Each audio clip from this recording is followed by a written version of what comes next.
53. Ano po may ganyan? Letter G, 51. 51 palatos. Kamupunan na po. First time yung mapunin mo ko. 25. Una. Ayan, dire-diretso na po.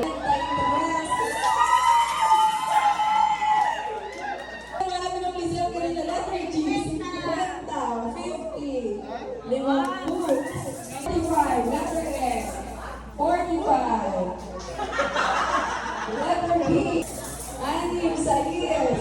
Ako, nagkakauna ng ulo. Letter G, na sila, nangingiti lang.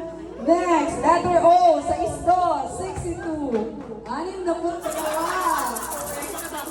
Ay, konti na kayo nasa loob ito. Konti na lang. Sino ako na sisigaw para sa 2,000. Letter N, 36, 36. 36.